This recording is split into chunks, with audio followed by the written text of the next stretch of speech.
Hi అండి. ఏలూరు జిల్లా పాతాళ భోగేశ్వర స్వామి కలిదిండి.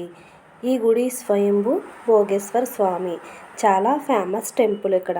శివరాత్రికి భక్తులు లక్షల మంది అయితే ఇక్కడ వస్తారు. భీమవరంకి గంట ప్రయాణం అయితే ఉంది. ఈ గుడి పంట పొలాల్లో వెలిసిన స్వామివారు.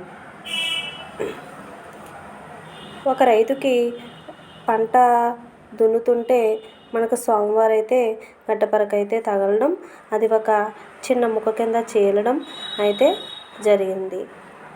శివలింగముని ఊర్లో ఉన్న ప్రజలందరూ కూడా ఇది ఎక్కడైనా ఊర్లో ప్రతిష్ఠిద్దామని అయితే అనుకున్నారట.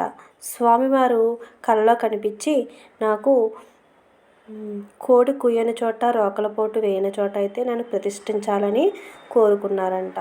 అలా అయితే అని ఆ లింగముకి చీలినట్లు ఉన్నదాన్ని ఇలా పక్కన పెట్టగానే అతుక్కున్నదట.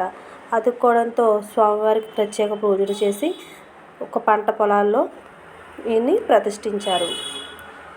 మనకి చీలినట్టు కనిపిస్తుంది కదా, ఇక్కడ చందనము రాసినట్లయితే అక్కడ చెమ్మగిల్లినట్లు ఉంటుంది. ఫుల్ వీడియో తీయడానికైతే వీలు కాలేదు. చాలా ఎక్కువ మంది భక్తులైతే ఉన్నారు. ఇక్కడ చుట్టుపక్కల చాలా జనం అయితే ఇక్కడికైతే వస్తారు. ఇక్కడ ఒక కోనేరు ఉంటుంది స్వామివారిది. అక్కడ చప్పట్లు కొట్టి హరహర అని అనగానే ఆ కోనేరు నుండి పంచముగ్గలు అయితే వస్తాయని భక్తులు చెప్తున్నారు. ఆ కోనేరులో స్నానం చేసి స్వామివారిని దర్శనం చేసుకుంటారు. కోరిన కోరికలు తీర్చే స్వామి భోగేశ్వర స్వామి. భక్తులు చూస్తే ఆశ్చర్యపోయే విధంగా అయితే ఉంటారు. చుట్టుప్రక్కల అంతా పంట పొలాలు కావడంతో భక్తులకి ఏ రకమైన ఇబ్బంది లేకుండా చూసుకుంటున్నారు.